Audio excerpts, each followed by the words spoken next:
All right, well, good morning, everyone, and welcome to this NC Tech virtual workshop. I'm Brooks Rayford. I'm president of the North Carolina Technology Association, or NC Tech, and we're pleased to partner with our member firm, Grant Thornton, to bring this session to you today. A few notes: we'll be recording this session and sending it to all those who are registered for today's session. It will also be on our website in the public library area. I want to remind everyone that we are live at the moment, and so if you want to ask questions or have questions posed to our panel during the course of our session, please use the Q&A function, not the chat function. I'll see those and I'll be able to weave those in as time allows. If you have a technical issue or question, then please do use the chat function and a colleague will attempt to address that. But the Q&A function will be what we monitor for questions or observations that you would like to share. If you wish to be identified, include your name and your affiliation when you pose your question. Our panel today will touch on the U.S. tax legislative landscape, tax impacts of a mobile workforce, recent trends in mergers and acquisitions, and key global tax updates. So before we get started, I'd like to ask our panelists to introduce themselves, and I'll let them go around the horn to say who they are and what their role is with the firm, and then I'll kick off our questions.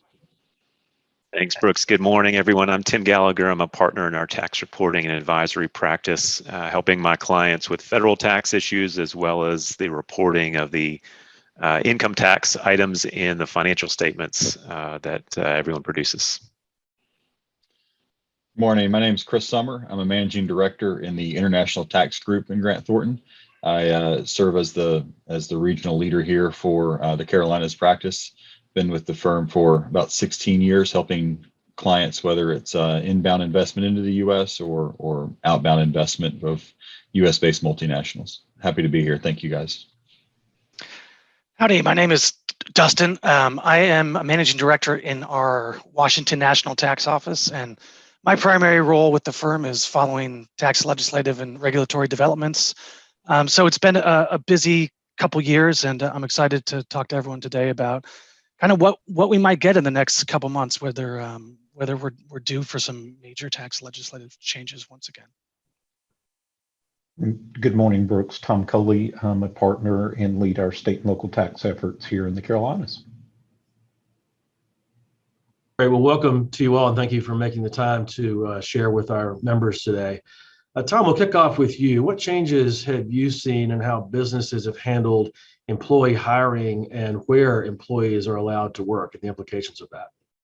We've seen a tremendous change, Brooks. I think everyone, no matter what your business is struggling to find talent. And because businesses are struggling to find talent, they're having to rethink about how they hire people. And that is, or where they allow them to work. So whether it's working from home because of the pandemic, working from home now because that might be a preferred choice for people, or working in a remote location completely away from a traditional office in a location outside of traditional state or jurisdiction that the business operates in. It's been a little bit of everything. Employers have had to provide home office expense reimbursement in a lot of cases, and just any number of things to get people in the door.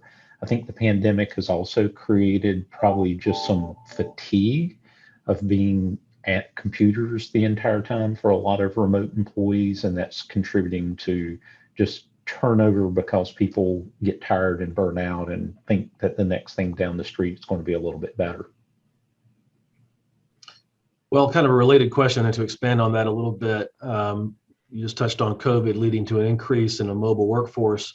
What issues are you seeing for technology companies in particular with dispersed workforce? You've touched on some of these things. What about the state tax nexus and other kinds of practical matters that may not have been at the top of the radar for many companies and employers? I think it applies to everyone, but particularly for technology companies, that so much of the work that technology companies can do can often be done in a remote or virtual environment.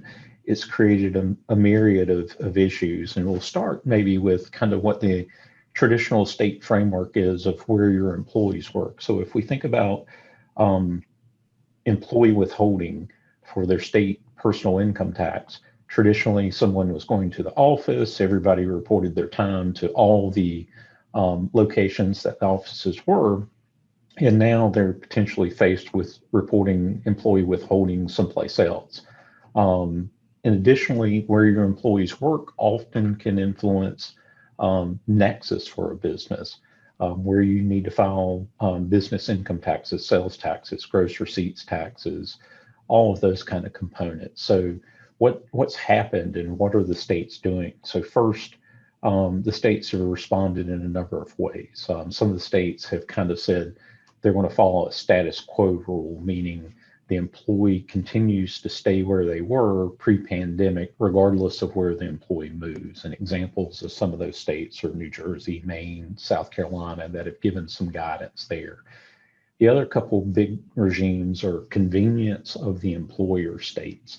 So those are states that say, hey, if an employee moves someplace else for the employee's own personal benefit, we're not going to recognize that. We're still going to report the employee being back at the main location. There have been some states that have given some emergency declarations that say, movement does not change anything during a set time period. South Carolina is one of the notable states there. And then most often, which is not surprising from state and local governments, many states have failed to give any kind of additional guidance during the pandemic.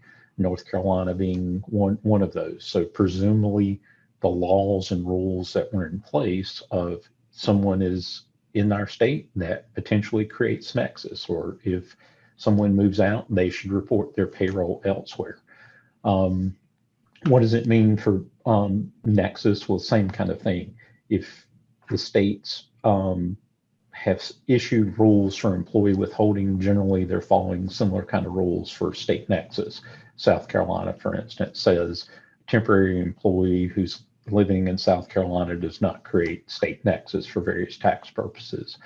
What are the states doing to kind of offset some of this? A handful of states are giving partial exemptions or credits for taxes paid to other states to their residents when other states subject that employee to a tax.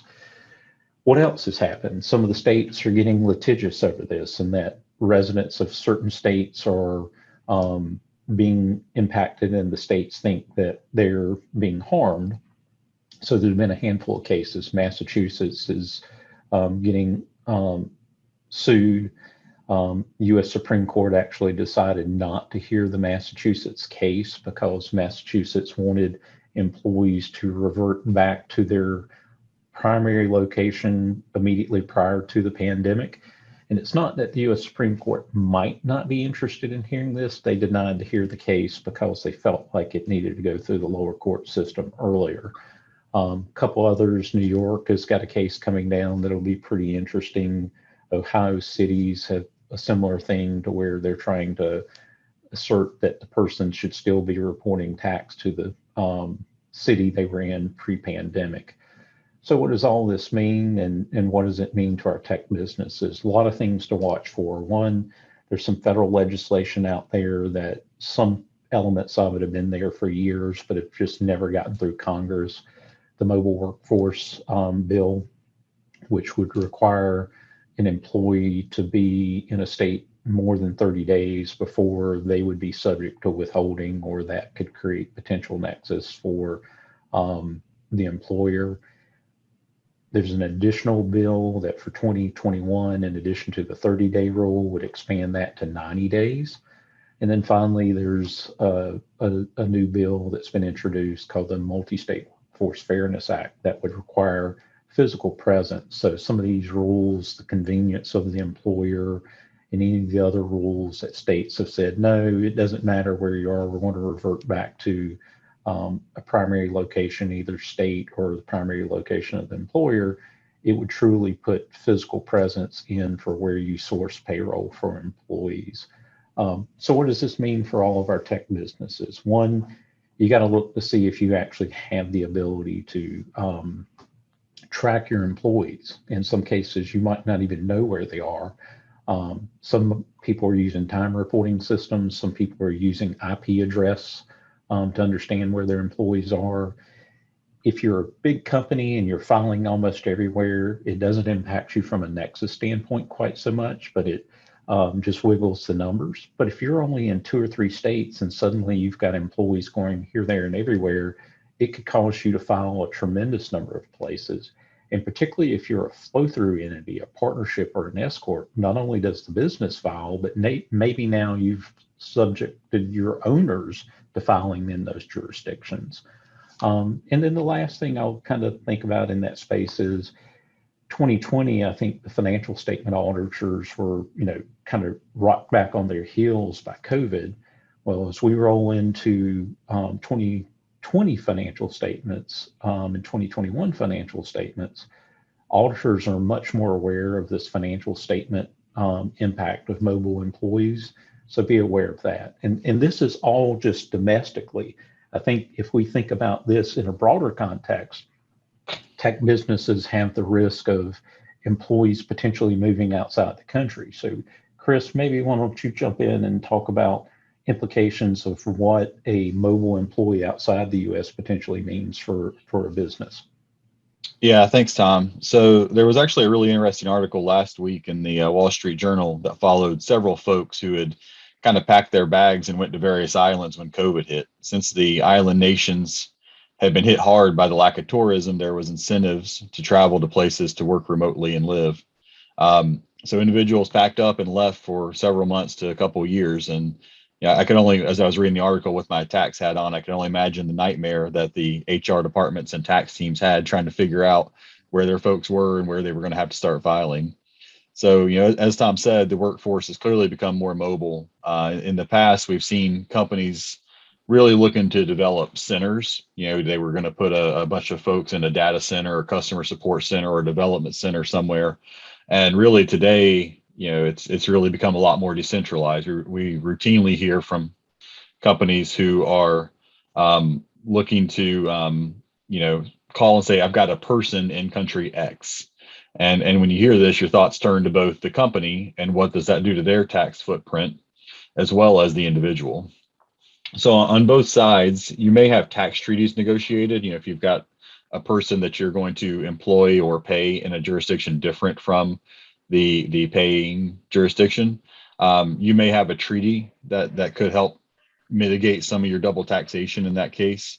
But in the US case specifically, a lot of those treaties were negotiated in the 80s and haven't been updated since. At that point, we didn't even have widely used cell phones. So, the ease of connection across the globe wasn't really a consideration. So this leaves companies trying to navigate combined rules in 2 countries with potentially outdated treaties to overlay. And the ultimate outcome could be a taxable presence for the company in the country, or usually a filing obligation at a minimum in the country for the employer where the employee is sitting. So, you also could have withholding obligations from the source country making the payment to the person living abroad, or the country where the person is living. You could be obligated to meet their employment tax requirements because they are an employee sitting in that country. So typically, when we have these types of discussions, it's a necessity to get on with the human resources team to have to understand the benefits and the payroll side of it, as well as the tax team in both the source country and the recipient country, to ensure that all the obligations are met.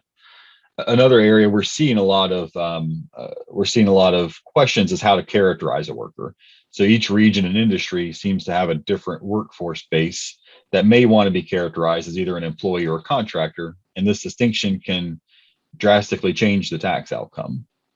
So with how difficult it is, as Tom mentioned, for companies to find talent at this point, occasionally we get into these discussions and you'll see the teams kind of throw up their hands and say, no, this is too complicated or costly, we're not going to do this. But more times than not, the company is really going to try to figure out a way to do it, and it's up to the tax team and human resources to figure out how to make it work.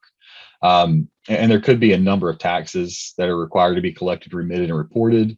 And while the treaties may make this easier or less costly to navigate, there are plenty of countries where treaties may not come into play, and the companies really have to work through all this to determine who's going to bear the costs of that employee and the taxes of that employee working in this other country. And so these certainly become very complicated arrangements to work out, and they could have costly ramifications to the parties if they're not properly evaluated.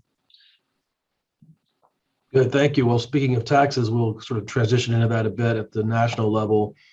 Dustin, we hear a lot of proposals coming out of the new administration on how to tax and who to tax and how much to tax. Where do they stand on changes to the tax code right now? And how do those proposals in particular affect the tech sector? Yeah, happy to talk through where we are and kind of where we're going right now. I'd also encourage folks to put their questions in the Q&A. I'd love to talk about the specific provisions and proposals that you care about, and any questions you have about the legislative process. We're kind of in a bit of the eye of the storm this week and maybe next, in that we're about to get to this place where we just got through kind of setting up the process, and then we're about to start sort of this very, very rapid process to try and write a major tax reform bill in a month or so, when they get back from the August recess. On its face, if you look back to kind of what we thought when Democrats, pulled 2 upsets in Georgia and flipped the Senate in January, we're kind of on track, right? They have just finished a budget last week in which it allows them to use the reconciliation process to pass a major reconciliation bill, which will include their tax agenda, with only 50 votes in the Senate. So everything is in place for them to write a big tax bill and make real some of the proposals we've been hearing about for a year and a half. But we're finding out, and I think some of what we found out last week is that the legislative process is difficult, and there's certainly no guarantee of success, even if you don't need the other party and can use the reconciliation process to push stuff through on your own. I like to remind folks that the last time we saw single party control was just a few years ago when Republicans passed the Tax Cuts and Jobs Act. But remember, their first priority was ACA repeal and replace, and it looked like that everything was in place for them to repeal that, and McCain gives the thumbs down on the Senate floor, and boom, that's done. So there are certainly ways for this to fall apart, and I think the process to get to this point has revealed some deep divisions among Democrats, the moderate and the progressive factions, that are going to be hard to broach, right? So the process going forward is essentially kind of trying to tie 2 bills together. So we have a bipartisan infrastructure bill that has already passed the Senate and has a few small tax provisions, but by and large, Republicans were successful in keeping the major tax increase proposals and revenue offsets off of that bill. It does not carry the Democratic tax agenda. And so it's essentially ready to pass the House now, but House leadership and really Senate leadership too, the idea is they want to hold this bill hostage to get moderates on board with the bigger reconciliation package that would carry the major tax increase agenda. And the hope is that in order for the moderates like Manchin and Sinema and Gottheimer in the House and some other House members on board with the reconciliation bill and some of the stuff that's a little more painful to do and hurts them in maybe some of their home constituencies if they're from red states or in purple districts. You have to have this infrastructure bill to hold out to get them on board the reconciliation bill, and that you can't get it done. And the fear is, if the infrastructure bill goes forward without the reconciliation bill, then moderates will be done. At that point, they say, hey, we got all the stuff that we wanted without the tax increases on this prior bill. We have no incentive now to do this big, painful bill that raises $3.5 trillion worth of revenue. And that, incidentally, is why Republicans are at the table and agreed to the bipartisan infrastructure bill in the first place. Their hope was, hey, why are we going to give you a bipartisan win on this stuff if you're going to turn around and on a separate track do all the stuff that we hate and we negotiated against? We give you a bipartisan win and we still end up with all the stuff that we hate. Their calculus was, well, we think once we do the easy fun stuff in the bipartisan infrastructure bill, the reconciliation bill is going to fall apart because that's much harder and has some painful tax increases, and you have moderate members that aren't going to come on board with that. So that's the Republican hope and the danger for Democrats. So last week, moderate Democrats kind of made a little bit of a stand and said, we don't want to pass a budget allowing this reconciliation process to move forward without a vote on this infrastructure bill. Let's get this infrastructure bill out of the way. Democrats said, no way, this is our only leverage over you. Once we do that, we're kind of dead. So what they did is reach this compromise proposal in which they've sort of promised, and there's a non-binding resolution to this effect, but they've sort of pledged, hey, we'll give you a vote on this infrastructure bill by September 27th. And so that provides them a very short time frame to write this reconciliation bill. And in some ways, just having that vote set at that date already reduces the leverage that leadership has. Because what can leadership say when they're holding moderates' feet to the fire? Well, moderates at this point know that they're getting a vote, or because leadership has already promised it. So what incentive do they have to get a reconciliation bill done? So a lot of leverage has already been lost over moderates, and on September 27th, a lot more leverage will presumably be lost. Now, again, that's a non-binding promise, so that date could get pushed up, but we're looking at kind of a 4 to 5 to 6 week process to write a major reconciliation package to carry all these major tax proposals we've been hearing about for years. So with all that said, there's certainly ways for this to fall apart, which I think I've explained. I do still think there's a very good chance we get a reconciliation bill in the end. It is the major number one priority of the Biden administration at this point, and Democrats. They don't want to look up 2 years into their single party control, and it looks like they have a very good chance of losing certainly the House and maybe the Senate as well. And so they've got a 2 year window to get something done. This is their number one priority. They want something to show for it. So I still think there's a very good chance that we do get big tax increases in legislation in the next couple months. That said, it's certainly not a guarantee, and there are ways for this to fall apart. I do think what we get, though, isn't necessarily going to be what we've been hearing about in the Biden Green Book. There's going to be a lot of compromises that are going to need to be made to get moderates on board, because there's a lot of differences kind of in where progressives and moderates are on how big the package is and what's inside it. So we're going to see an evolution of these proposals very quickly in the next month. Great, thank you.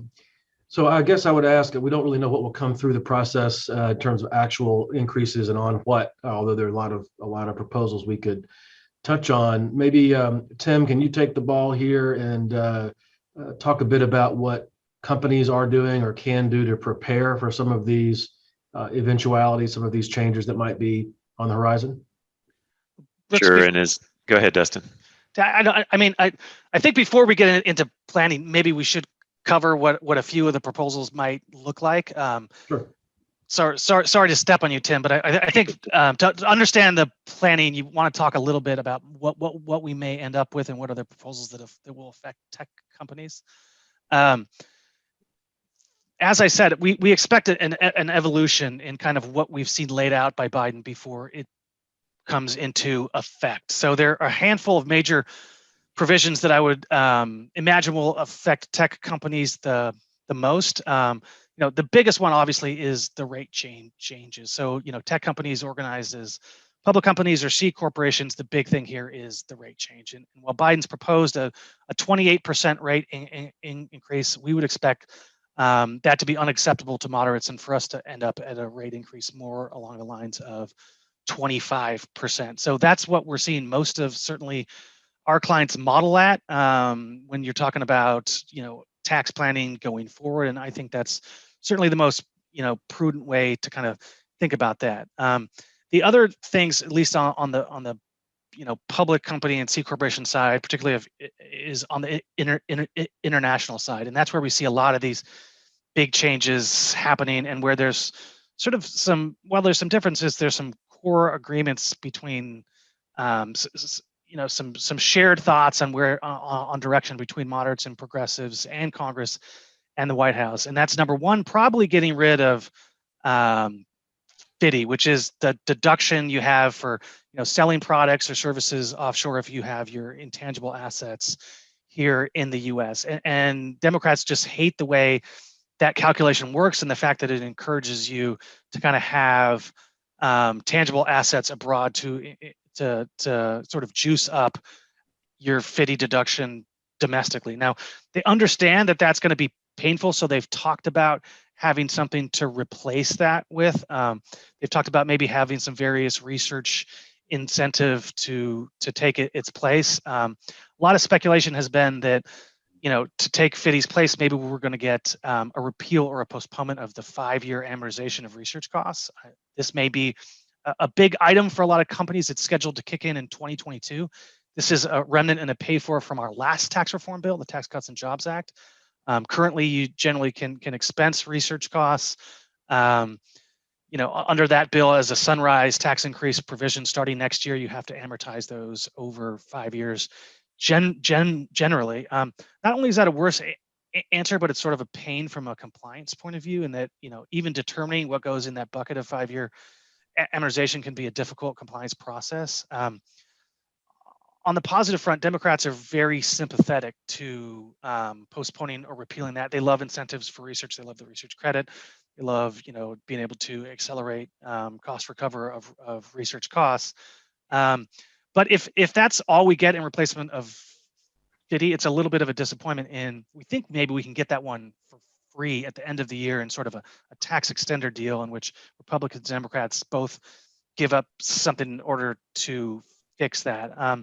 Ron Wine and Democrats have also talked about, well, maybe we have some other research incentive or deduction based on research costs and maybe job training and wage costs. So stuff still on the table there. But I do think there is a very good chance we get R&D amortization postponed either way. That said, it is a difficult compliance burden, and we've had sort of clients all over the map, some of which are already trying to get a handle on those because they don't want to be caught flat-footed if it takes effect. Others which are sort of betting that it gets postponed or repealed before it takes effect. Other things on the international side that might affect tech companies, GILTI, I think, is the biggest one. And this is essentially our version of a minimum tax and sort of how we would implement a global minimum tax agreement that we're coming to internationally. And so what they want to do is kind of transform GILTI for what it is now, and is sort of at least aimed at this return on tangibles, and make it into a true global minimum tax by taking away your exemption for tangible assets held abroad, and then increasing the rate. And they've talked about a GILTI rate as high as 21%. I don't think that's where we'll end up. I think we'll end up more maybe between 16 and 18%.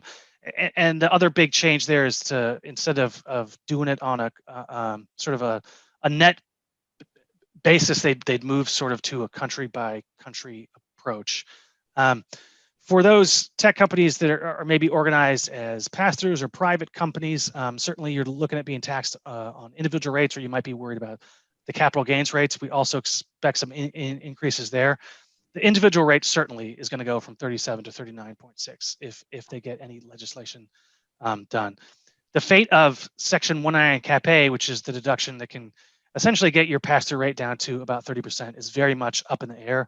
That could very well survive, but certainly it's going to have a target on its back. The capital gains rate is also a big one. Certainly, if you're playing in the M&A space, right, and playing in the M&A space from a private company or a pass-through perspective, and that's got a big target on its back as well. A lot of Democrats see that as a fairness issue and want to see that income be taxed like ordinary income at 39.6%. That is not where I expect to end up. I would be shocked if we ended up there. I would expect if we get a capital gains rate increase, it's going to be more in line with 24 to 28%, so a 4 to 8% increase. The good news here, generally, if there is some, and this will kind of lead into what I'm going to hand it over to Tim to talk about, is most of these tax changes are set up to be prospective beginning in 2022 or later. So that does give you a decent runway to do some planning in advance of tax increases. There are some certainly some rate arbitrage opportunities, some things you can do to blunt the impact of unfavorable proposals. The one exception on the effective date is capital gains. Now, they don't want to give you a lead-in to allow you to sort of churn your portfolio and accelerate a bunch of sales to get out in front of this. So what they're planning on doing is making that one effective as of the date when they announce it officially. Now, they've already sort of announced that they're talking about it, but when we talk about official announcement, we probably talk about it being released before an actual markup on the Ways and Means Committee. The date that happens before we see it is going to be a closely guarded secret because it has the opportunity to move the market. So we would expect staff and members to be pretty tight-lipped, and that probably won't leak until we actually see, some on one of these days of the markup after markets close. They're going to say, okay, we've got this proposal. We're going to talk about it in markup tomorrow. It's going to make this capital gains trade effective as of this day that we are telling you about it. So we expect that to probably come as early as September 6th, but probably more in line with sometime September 9th or September 15th is our best guess. But to get out in front of that, you have to act a little bit in the dark because we don't know when it's going to come until we actually see it. Not a lot of time to get out in front of that one, but certainly there is the possibility. I should say as a caveat that there are other options on the table. There has been some talk that the administration views the date of announcement way back in May, and they'd like to make it retroactively effective there. I think that's very unlikely. I don't think they can make that stick, but it certainly isn't, I suppose, impossible. There's also the possibility that they get a better score for a prospective or delayed effective date because, churning your portfolio or accelerating a bunch of sales raises a lot of revenue in the short term. So you could accelerate a bunch of stuff and then ended up, realizing you didn't have to. But certainly, you can cover yourself and some downside risk by getting stuff in now. But with that, I will toss it over to Tim to talk about some other planning considerations before some of these rate increases take effect. Yeah, thanks, Dustin. I appreciate that. And I always find it interesting, just the uncertainty that we deal with, right? I always look to you to have that probability map like we see on the elections of the chance to win and kind of where we stand on all this tax reform stuff, because it is a challenge to think through. And as we look at, as Dustin mentioned, corporate rates for sure going up, individual rates for sure going up, and kind of what businesses can do in regard to that. Obviously, there's some time involved where we can make some changes from our accounting methods when we recognize income or when we recognize deductions, that we have a choice and we can make some changes. But then there are some things that we just can't adjust and can't change. And so those are the things that we have to think through and help our clients model through and think about, and just what the impacts will be. And there's a lot of noise around this, a lot of discussion around it, and that fact that the rate changes would be prospective does give us some planning opportunities. And so thinking about kind of just our tech companies in the area, and some of those being those smaller kind of startup founder still owned types of companies, right? Those are the ones that are focused on that individual rate or that pass-through rate in most cases. And if you think back to tax reform a few years ago, a lot of our clients were looking at, should I be in corporate form, or should I be an S corp or a partnership where as the owner I pay the tax on that income? And so those are some of the same questions we'll be going into as we look at tax rate changes. Just here we are, just a few years later, having the same discussion, but in the opposite direction.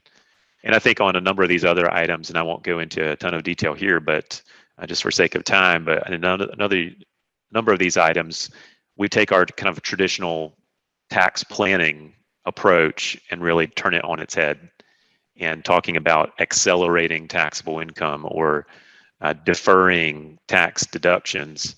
Well, for years and years, we've always had the approach of, defer income and accelerate deductions where we can, just from that cash flow perspective, as well as just kind of where the rates stood. And so a number of different things that we're looking at with our clients. Again, if there's anything specifically in the Q&A, happy to address those. But Chris, I think, kind of the biggest impact is going to be on the international side, as Dustin mentioned, and some of the planning opportunities that may exist there. Yeah, thanks, Tim. So as Dustin mentioned, there's big changes on the front for GILTI. the rate on guilty is going to almost certainly go up as part of this. So we're seeing a lot of folks look at now guilty planning, and as Tim mentioned, looking at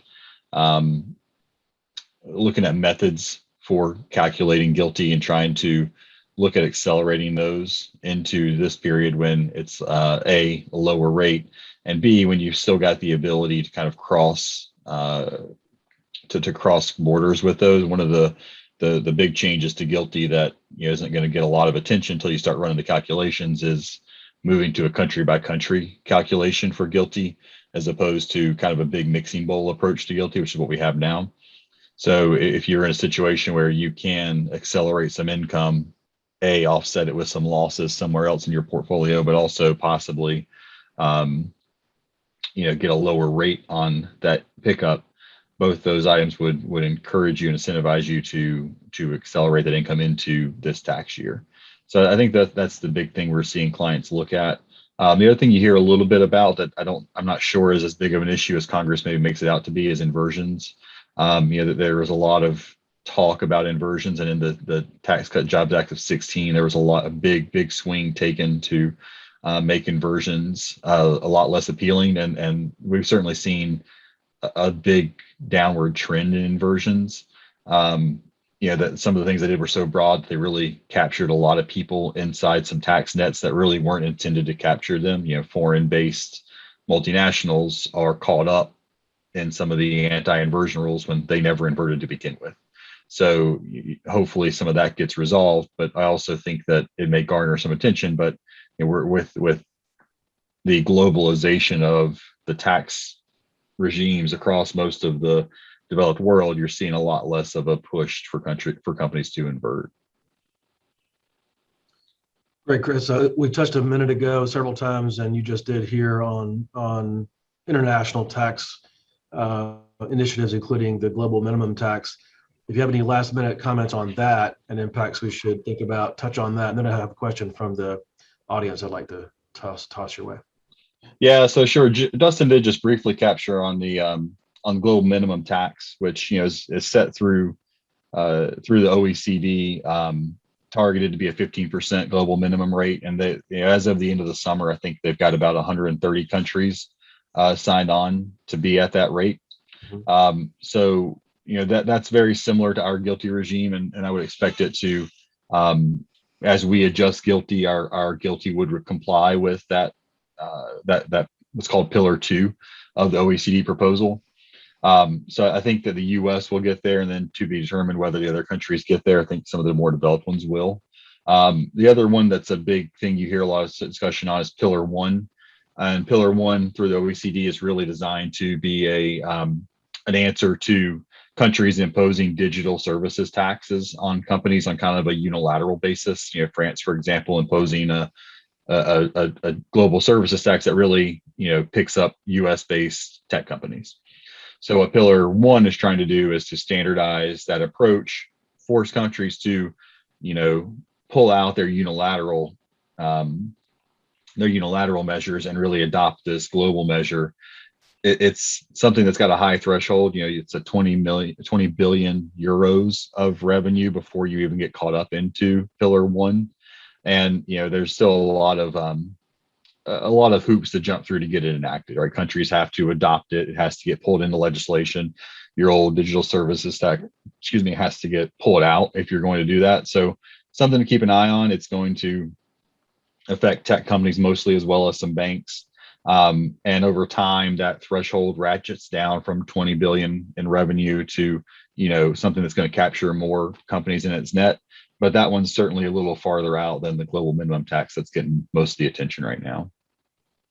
Okay, thank you. The question we have from our audience is for Dustin. I'm going to read it as written, and I'll just have a couple minutes for this one. Then we'll move on to talk about mergers and acquisitions and other activities that might be affected by all of this. Dustin, how might we expect the effective date based on the announcement date for the capital gains increases to impact installment sales that may currently expect receipt of payments by the seller after January 1st of 2022? Yeah, this is a very good question. We have heard that there is some consideration of a proposal that would provide some grandfathering rules for a transaction that actually takes place after, if it's subject to a binding written agreement before the effective date. So, for instance, if if you've agreed and it's binding in a contract to close, but you don't close until after the date, there's some hope that you could be grandfathered in. And we've seen certainly some folks that don't think they can close imminently try and get some, contractual guarantees in place to be potentially on the right side of some grandfathering language like that, if we get it. Now, there's no guarantee that we get that, but we have heard that it is definitely under discussion.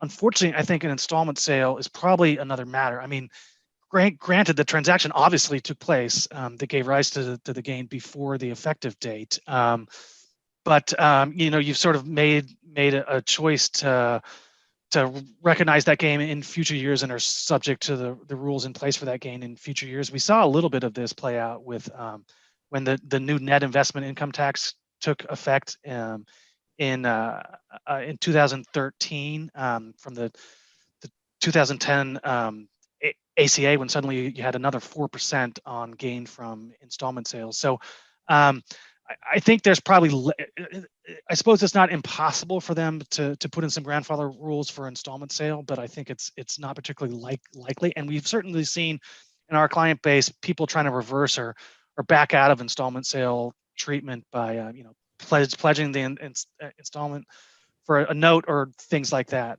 So there are certainly possible ways to reverse that. Grandfathering's not impossible, but I don't think it's particularly likely. Okay. Well, for our last segment, we're going to switch gears and talk about impact of all this tax discussion on mergers, acquisitions, the SPAC movement, which is all in the news these days, IPOs and so forth. So Tim, we'll come back to you. With all these potential changes in tax policy, how would you describe the impact on the M&A market? Huge. To give one word answer, but expand upon that just a little bit. I think probably in the last handful of months, I've been on more due diligence calls with my clients that are looking at transactions either to acquire someone or to be acquired in some cases than at any point in my career. And I think a lot of this has to do with that uncertainty, as Dustin mentioned, with the timing of these capital gains rates changes, of a lot of the things with the tax rate changes. A lot of companies that are out there that are even distantly considering a sale transaction are highly motivated right now to close that transaction in this year, in this calendar year. And a lot of it's driven by that tax rate change, right? You close December 31st, maybe, depending on how they write the legislation, your tax could go up 7, 8, 9, 10% over if you close it in January of 2022. And so a lot of sellers out there, a lot of business owners out there, very, very motivated to have a transaction happen in this calendar year. So seeing a ton of activity out there. As far as other impacts, just very quickly, looking at the way these transactions are structured. Dustin touched on this briefly in a great question that was asked from our audience. The timing of the payments related to that acquisition from the buyer to the seller can have some tax consequences, and when the timing of those payments might fall, and the taxability of those payments to the seller. Thinking about the rate impacts and the rate arbitrage on that can change the way that those transactions are structured on the front end. And so a buyer able to come in and just give cash all up front and say there's no earnout or anything else, it's just you're going to get all that you get right now, may have an upper hand on the ones, obviously, in addition to this, the cash flow, but from a tax rate perspective as well, just the value that's there. And then thinking about it from the buyer's perspective, how those transactions are structured, future tax deductions become a lot more valuable than they were a year ago. Those abilities to be able to make elections or structure the transactions in a way that provide future tax deductions for intangible assets or whatever it may be, just have a lot more value in the hands of the buyer. And so seeing a lot of our on both sides of the transaction, a lot of structuring take place in order to maximize that value with the assumption and the presumption that tax rates will increase in some manner going forward. And so I think just overall, Brooks, saying a huge impact would be an understatement, but definitely seeing the real life impacts on our clients. Can you talk a little bit about the impact on the state tax side of things? Obviously, that's a 50-point question. It is on Brooks. M&As, say North Carolina, what would be unique to perhaps North Carolina as compared to national? Maybe Tom, you want to take that? Absolutely, Brooks. So I think the primary thing, whether you're buying or selling, is to do your diligence. Whomever is looking to buy is always going to have a diligence team that is looking for what the issues are. And traditionally, you want to make sure that you have your hands around that for either side of the deal. The thing that can blow up a deal quicker than anything else, often it's sales tax. In the technology business, a lot of states are starting to tax software as a service as a taxable transaction, as if it was the old-fashioned disc that you would buy tangible and pay sales tax on when you went to a Home Depot or some other store to buy some sort of canned software off the shelf. So that's probably the greatest concern. Also, you want to dig in and make sure, particularly in a private equity environment where there's been a lot of transactions, a lot of movement of debt, a lot of movement of funds up and out to owners, that there are no skeletons in the closet. So get way ahead of your diligence effort if you're looking to sell early, and if you're buying, make sure that you grant appropriate scope and research there. And then the other side, Tim was talking about some of the planning and thinking about tax reform. Well, there's a number of things, whether tax reform or otherwise, that you probably want to do before you close a transaction, particularly on the buy side. You want to make sure that you've got your debt structure optimized so that debt is sitting in the legal entities that are actually going to produce operational income, and those two things offset, which can not always be the case in a state regime versus a consolidated federal regime for corporate income tax purposes. And make sure you get your structure right. In a lot of cases, you might want to place entities in different places through the transaction or in advance of the transaction, working with the seller so that you get the optimum effective tax rate post-structure without having to do a lot of extra work. I'll stop there and see if maybe we've got a few questions or anything in that vein.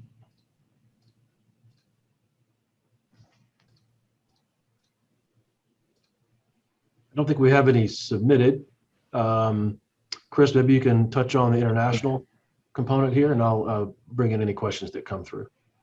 Sure, Brooks. I think the biggest thing when I'm looking at M&A on foreign acquisitions is really having a plan from the buy side of how you're going to integrate those companies when you buy them. A lot of times our clients will, it's a global market, right? So somebody's got a piece of software that works really well in the UK or Europe or Australia. That may be able to be slightly adapted to serve a wider market if brought into your structure, your organization. So, it's a lot different than, a manufacturer who's going to try to go out and do an acquisition. The big thing that happens in a lot of times in tech acquisitions is you find this piece of technology, the development guys go and buy it, or get to the cusp of buying it, and nobody's really thought about how you're going to integrate that entity or that IP legally into your system.